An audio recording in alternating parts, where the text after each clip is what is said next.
What's up mga kapansit? Eto na naman tayo. Mali-maletang pera na naman ang gustong ilabas ni Bongbong Marcos at minamadaling ilabas. Marami na naman bang mga deliveries dito? O basahin natin ha. Mismo ito, PTV News. PBBM orders release of 21.47 billion for fuel subsidy infra projects. The last time I checked, ang ibig sabihin ng infra projects para sa gobyerno ay ano? Maleta, delivery, nakawan na naman. 21.47 billion daw ang ipinarelease ni Bongbong Marcos.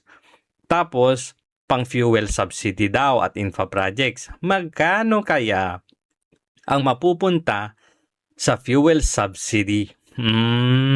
Basahin. President Ferdinand R. Marcos Jr. directed the Department of Budget and Management DBM to immediately release, 21.47 billion to sustain infrastructure projects and protect protect Filipinos from the impact of rising fuel prices triggered by tensions in Middle East. Poproteksyonan daw tayo. Ano kayang mga infrastructure ang poprotekta sa mga Pilipino sa pangkasalukuyan? This is now happening sa krisis natin sa langis. Na yun naman ang nagiging dahilan kaya nagiging mahal ang mga bilihin. Meron kaya? Tuloy natin. In the news released on Friday, the DBM said, it has fast-tracked, talagang binadali, the fund released to ensure the essential services. Kanina ang tanong natin, ano kayang mga infrastructure projects yon? Dito naman, para daw ma-ensure, masigurado, na ang mga essential na services o yung mga talagang kinakailangan na serbisyo remain uninterrupted as global oil prices hikes continues to affect transport, fares, and household expenses. Ang sabi ni Bongbong Marcos, normal naman lahat, di ba? Wala namang pagtaas, pero bakit kailangang mag-release ng 21.47 billion pesos para daw hindi maantala yung mga essential services, no, dahil sa pagtaas ng presyo ng krudo o ng langis na nabibili ngayon o dinedeliver ngayon, na meron daw epekto ito sa transport fares at household expenses. So di ba sabi mo normal lahat? Ba't tayo magre-release ng ganito? So ibig sabihin dito, inaamin mo na hindi normal ang lahat, Bongbong Marcos. Dalawa na yung tanong natin ha. Ano kayang mga infrastructure projects at ano kayang mga essential services ito? Basahin natin ang buo, baka meron namang explanation o sinabi ng mga proyekto, no? Bawat pisong inilalabas natin, ay para mapagaan ang buhay. Makatulong sa hanap buhay. O masiguradong tuloy ang serbisyo para sa ating mga kababayan. Lalo na ngayon na may mga pangyayari sa ibang bansa na may epekto sa araw-araw na buhay dito sa atin. DBM Secretary Rolando Toledo said. Hindi pa rin nasasagot. Ano kayang mga infrastructure? Ano kayang mga essential services ang mapupuntahan nitong 21.47 billion? Hanggang ngayon, wala pa rin. Basta ang sabi lang, mapagaan lang ang buhay, makatulong sa hanap buhay, at masiguradong tuloy-tuloy ang serbisyo. Nandun, yun lang. Very general, generic. Walang specific. Ang sabi, bawat pisong inilalabas ay nabasa na natin yan. Tuloy, sa panahon na tumataas ang fuel prices dahil sa krisis na nangyayari sa labas ng bansa, mahalagang kumilos ang gobyerno kung saan pinakakailang suportahan ang ating mga driver, protektahan ang mga commuter at siguraduhing walang Pilipinong maiiwan sa bigat ng mga hamong ito. Again, yung mga tanong natin, wala pang nasasagot. Ano kayang klaseng suporta? Ano kayang ginagawa nila para protektahan ang mga commuters? Wala pa rin. Very generic. Of the total, 2.49 billion was allocated to the Department of Transportation for a fuel subsidy program. So, doon sa 21.47 billion, ang ibibigay lang palang tulong sa mga nasa transport sector ay 2.49 billion lang pala.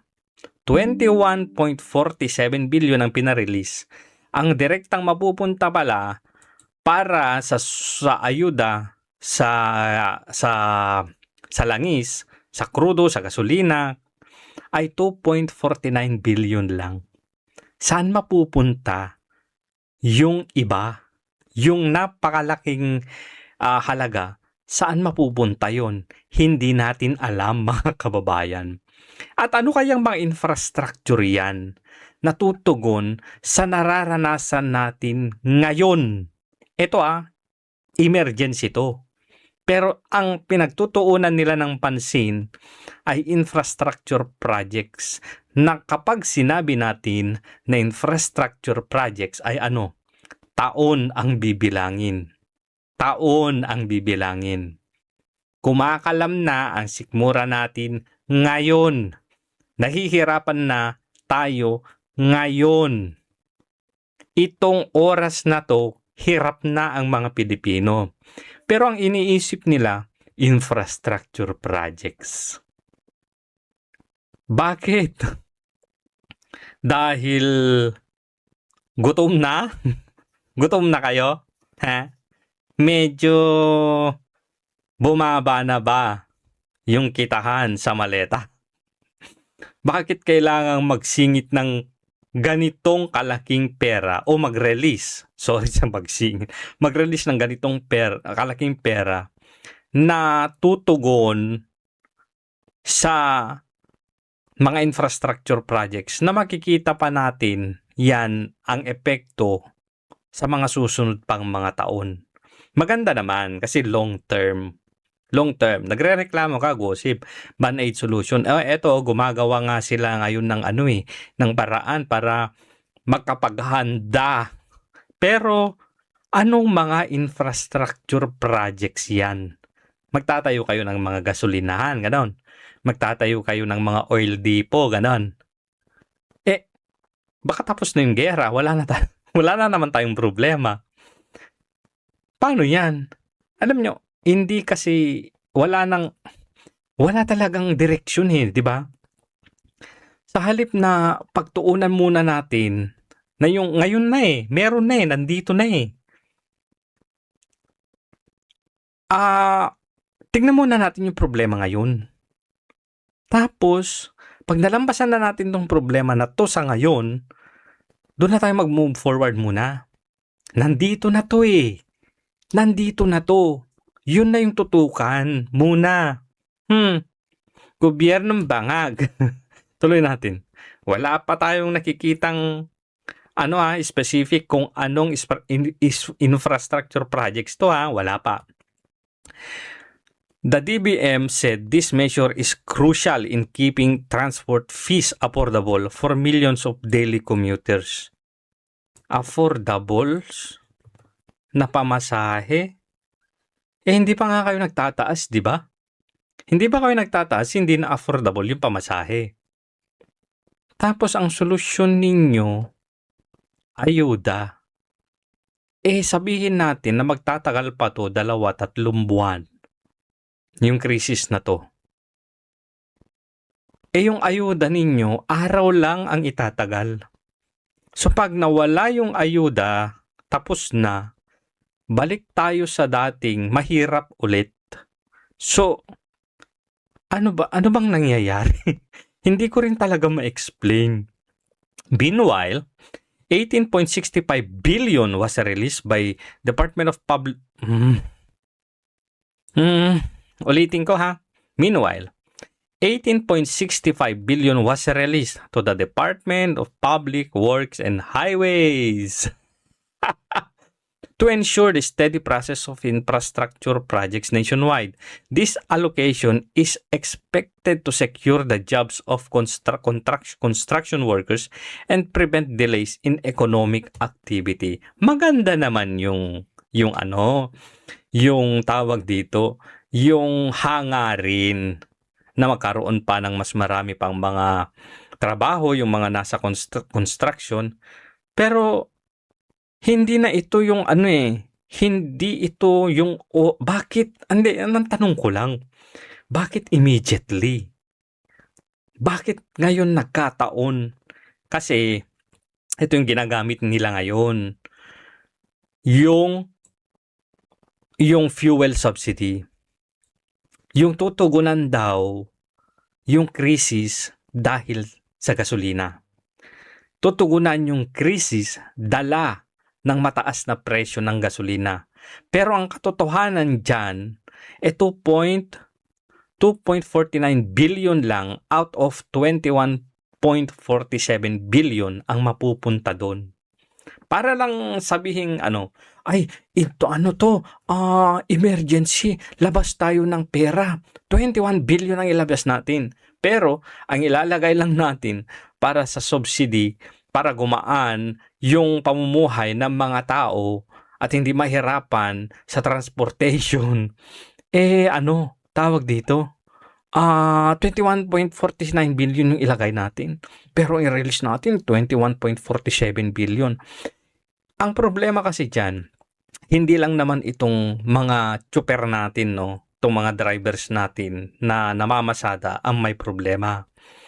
Yung mga delivery din, yung konsumo nila sa langis, doon sa delivery ng products, ng mga produkto nila, ay apektado. Yun yung magiging dahilan para tumaas ang presyo sa merkado. Sabihin natin na hindi nga tayo nagtaas ng presyo ng pamasahe, pero ang problema pa rin yung pagkain. Sabi ni Bongbong Marcos, hindi, huwag kayong mag-alala. Nakiusap na ako sa mga sa mga producer, sa mga negosyante, hindi daw sila magtataas ng presyo. Hanggang kailan mangyayari yan? Di ba? Ulitin natin ha. Meanwhile, 18.65 billion was released to DPWH to ensure the steady blah blah blah blah. This allocation is expected to secure jobs. Sige, okay lang yan, may mga jobs. The additional 324.36 million was released to DPWH to settle obligations related to foreign assisted infrastructure projects, ensuring their timely completion. Puro sa DPWH napunta ha. Parang kung yung alikabok lang ng 21 billion ang napunta sa sa direktang pagtutulong natin para solusyonan ang problema sa diesel at mga gasolina. The DBM assured the public that all funds released comply with strict budgeting, accounting, and auditing rules to ensure that the people's money is protected and utilized properly. Nasabihin nyo talaga yan. Ganun talaga. Huwag kayong mag-alala. Bawat piso, mahalaga. Bawat piso, babantayan. Wala nang naniniwala sa inyo. Bakit? Ang gobyerno kasing ito ay bangag ngani.